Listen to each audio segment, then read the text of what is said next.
Stadium packed to the rafters, the crowd buzzing, all TV screens switched on in advance because this is a you blink and you miss sort of a moment, and everyone's eyes locked on the tense athletes warming up at the marks.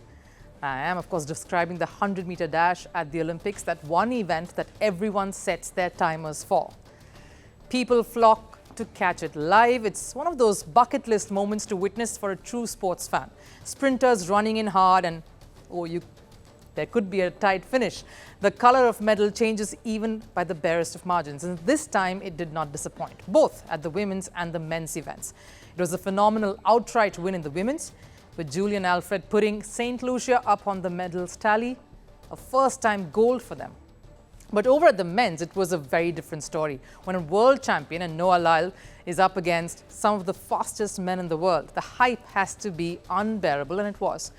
And it only intensified after the semi-final because Lyles finished behind Jamaica's oblique Sivelle.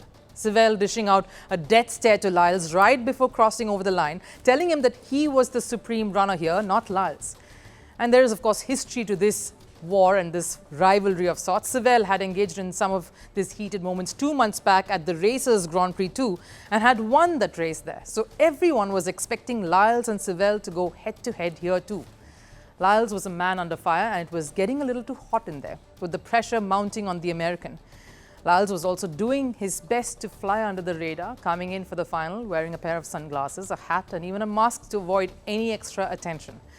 The race threw all expectations out of the window with this photo finish.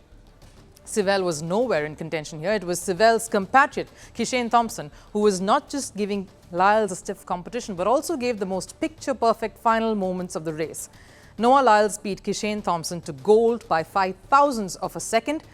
Both the runners recorded a time of 9.79 seconds, but Lyles had a 0.784 to his name as compared to Thompson's 0.789. But the picture said something else, didn't it? Let me explain. Thompson's leg crossed the finish line before Lyles. Yes, so why was the gold not awarded to him? Because according to the rule, it's not about any part of the body crossing the finish line first. In this case, of course, Thompson's leg. That does not determine the outcome of the race. It's the athlete's torso that has to cross the finish line first. The torso of a person includes the chest, abdomen, pelvis, and back. Shoulders included, of course, and Lyles' torso was ahead of that of Thompson. This was the slightest of margins that separated the gold medal from the silver. So it wasn't just the 0.005 of a second that separated the two medalists, but it was more importantly the torso, and that's not an easy thing to do because the natural impetus a fast-moving body will have is towards the back, to push out the leg forward faster to cross the line. Lyles made sure his body moved forward too, just in time, about an inch ahead of Thompson in a historic finish. Champion stuff this. Lyles may have proclaimed himself to be the heir of Usain Bolt, and the American is actually going about his way proving to be so.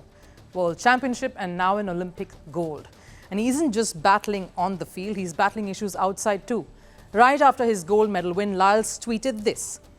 He has asthma, allergies, dyslexia, ADD, anxiety and depression, and had a simple message. He said if he can do it, why couldn't the rest? If he can fight all of this and his competition on the track, anyone could do it too. Climate change is on our doorstep. It's time for a revolution to take root.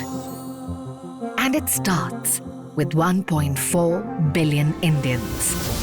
It starts with one tree for humanity, one tree for Mother Earth, one tree for our future. Project One Tree, a News 18 network initiative.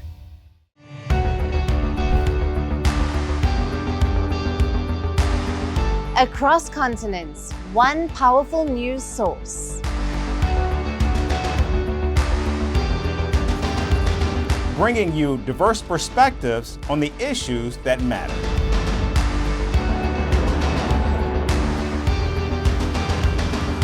We go beyond the boundaries to give you that little extra about every sporting moment.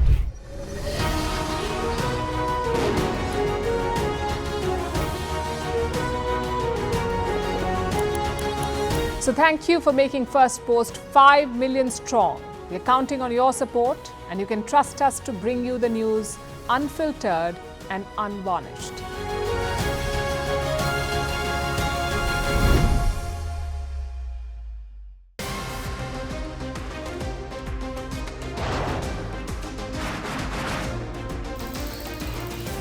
On the show today, the T20 World Cup bandwagon has moved across to the West Indies. What can you expect from this? Hello, I'm Alison Green, coming to you from Durban, South Africa.